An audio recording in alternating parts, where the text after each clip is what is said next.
Welcome to Kiran TV. Montha తుఫాన్ అంటే రాష్ట్ర వ్యాప్తంగా ఉభయ తెలుగు రాష్ట్రాల్లో నిన్నటి నుంచి ఈ తుఫాన్ తీవ్రత ఎలా ఉంటుంది అనేది అందరూ కూడా చాలా భయపడుతూ ఉన్నారు. దానికి తగ్గట్టుగానే ఆంధ్రప్రదేశ్లో ముఖ్యంగా ఉత్తరాంధ్ర నుంచి నెల్లూరు వరకు విపరీతంగా వర్షాలు వస్తూ ఉన్నాయి, గాలులు విపరీతంగా ఉన్నాయి. అన్ని తీర ప్రాంతాల్లో ప్రమాద హెచ్చరికలు జారీ చేశారు. ముఖ్యంగా విశాఖపట్నంలో కూడా కొండ చర్యలు విరిగిపడుతూ ఉన్నాయి, విజయవాడలో కూడా కొండ చర్యలు విరిగిపడుతూ ఉన్నాయి. దీనికి తోడు రాకాశాలలో ఎగిసిపడుతూ ఉన్నాయి, ఇంటి కప్పులు పైకి ఎగిరిపోతూ ఉన్నాయి. ఫస్ట్ టైం కాకినాడ తీర ప్రాంతంలో గ్రేట్ డేంజర్ సిగ్నల్ 10 ఇవ్వటం జరిగింది. ఇంతవరకు ఎప్పుడు ఇవ్వాల. హుద్హుద్ తుఫాన్లో కూడా 11 నెంబర్ హెచ్చరిక జారీ చేశారు, కానీ ఫస్ట్ టైం ప్రమాదం నెంబరు 10ని అక్కడ కాకినాడ డేంజర్ బెల్ సిగ్నల్ ఇచ్చారంటే ఈ తీవ్రత ఎంత ఉందో మనం చెప్పుకోవచ్చు. అక్కడ తుఫాన్ తీర ప్రాంతం ముందా తుఫాన్ తీర ప్రాంతం ఇక్కడ కాకినాడ తీర ప్రాంతం దాటే అవకాశం ఉందని చెప్పి అందరూ చెప్తున్న మాట. దీని ఎఫెక్ట్ రాష్ట్ర వ్యాప్తంగా విస్తారంగా వర్షాలు పడుతున్నాయి. చేతికి వచ్చిన పంట నష్టపోయే అవకాశం కనపడుతూ ఉన్నది. ఎక్కడికక్కడ భయపడుతూ ఉన్నారు. ఈ యొక్క తీర ప్రాంతంలో ఉన్న వాళ్ళందరూ కూడా పునరావాస కేంద్రాలకి అధికార యంత్రాంగం తరలిస్తున్నారు.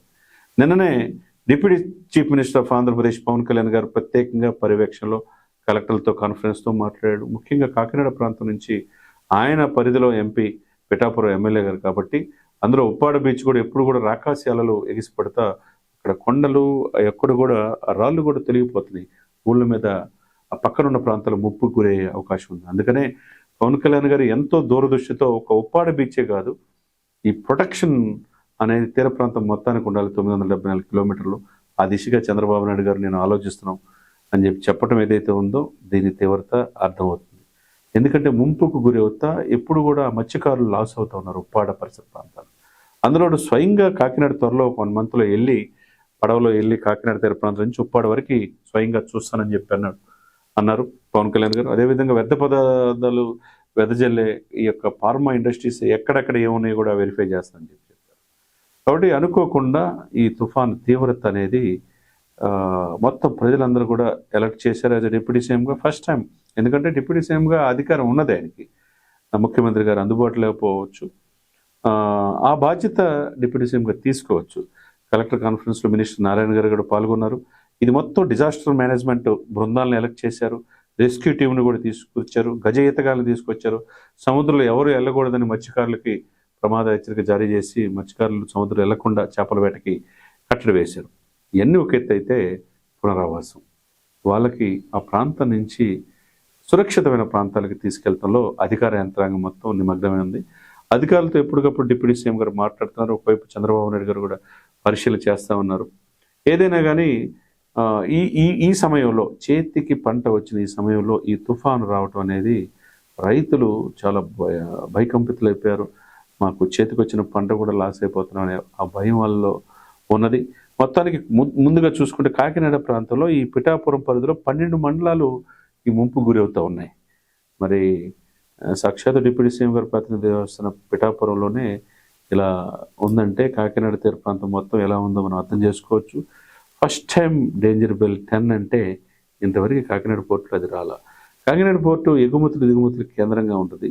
రిటైర్మెంట్ ఉద్యోగులకు స్వర్గధామంగా ఉంది కాకినాడ.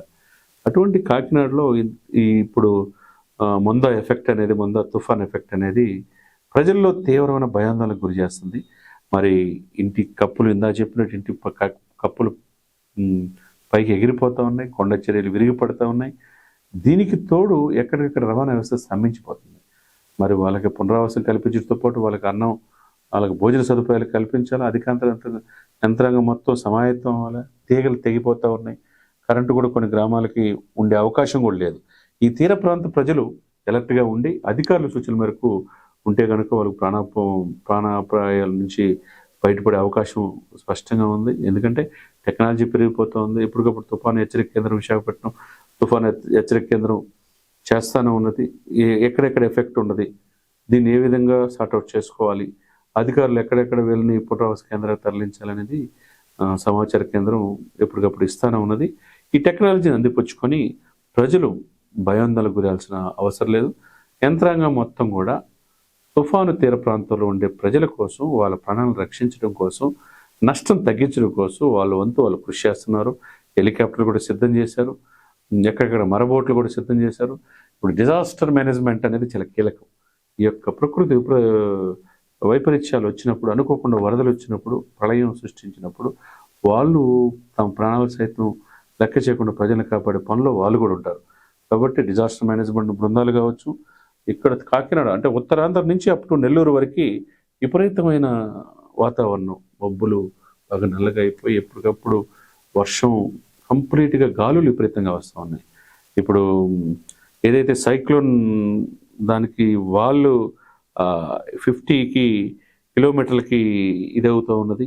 అదేవిధంగా హుద్హుద్ తుఫాన్లో 11 నెంబర్ నుంచి 10వ నెంబర్కి వచ్చిందంటే తీవ్రత ఏ విధంగా ఉంది అనేది మనం అర్థం చేసుకోవచ్చు. ఏదేమైనా కానీ ఈ యొక్క డేంజర్ సిగ్నల్ అనేది ఆంధ్రప్రదేశ్లో ప్రజల్ని ఉలికిపాటు గురి చేస్తుంది. నిన్నటి నుంచి వాళ్ళు కొంతమంది నిద్ర కూడా పోవట్లేదు. ఏమవుతుందో ఈ తుఫాను వల్ల మానవాళికి ప్రమాదం ఉందా, లేకపోతే జంతువులకి మిగతా కూడా ప్రమాదం వాటిల్లే అవకాశం ఉన్నది. వాళ్ళు కూడా మనుషులతో పాటు మిగతా వాళ్ళు కూడా సురక్షిత ప్రాంతాలకి వాటిని కూడా తరలించాల్సిన అవసరం ఉన్నది. ఏదేమైనా కానీ ఆంధ్రప్రదేశ్ ప్రభుత్వం తుఫాను పట్ల అప్రమత్తం అవటం, కేంద్ర ప్రభుత్వం కూడా వాళ్ళకి ఇంటెలిజెన్స్ సమాచారం ఎప్పటికప్పుడు తెలుగు రాష్ట్రాల ప్రజలకు అందించడం అనేది ఒక మంచి పరిణామంగా చూడాలి. ఈ తుఫాను తీరం దాటిపోయే అవకాశం ఉంది కాబట్టి ఈ రోజు రేపట్లో ఆ తీర ప్రాంత ప్రజలు ఎవరైతే ఉన్నారో వాళ్ళు అధికారుల సూచన మేరకు నడుచుకుంటే వాళ్ళు కూడా సేఫ్గా ఉంటారనేది అందరూ చెప్తున్నమాట. కాబట్టి కిరణ్ టీవీ సాక్షిగా మనం కూడా ఏం చెప్తున్నాం అంటే, రాజకీయాలు ఎప్పుడు ఉంటాయి, రాజకీయాలు ఉంటానే ఉంటాయి. ఆ పాలిటిక్స్లో ఉన్నప్పుడు పాలిటిక్స్ మాట్లాడుకోవాలి, ప్రజలకు ఏమి సేవ చేస్తున్నారు, ఎవరు చేస్తున్నారని మాట్లాడుకోవాలా. ఇటువంటి ప్రకృతి వైపరీత్యాలు వచ్చేటప్పుడు అది అధికార పక్షం ప్రతిపక్షం అనేది కాకుండా అందరూ కూడా ఏకతాటిపై రావాలి. అందరూ తమ తమ పార్టీ కార్యకర్తలు కావచ్చు, పార్టీ క్రియాశీలక సభ్యులు కావచ్చు, క్షేత్రస్థాయిలో వెళ్ళి వాళ్ళకి ఏదైతే తుఫాను బాధిత ప్రాంతాలు ఉంటాయో, ఎఫెక్ట్ ఉన్న ప్రాంతాల్లో వెళ్ళి విజిట్ చేసి వాళ్ళతో వాళ్ళు సహాయం చేసి మానవతా దృక్పథాన్ని ఆ పార్టీలు చాటుకోవాల్సిన అవసరం ఉన్నది.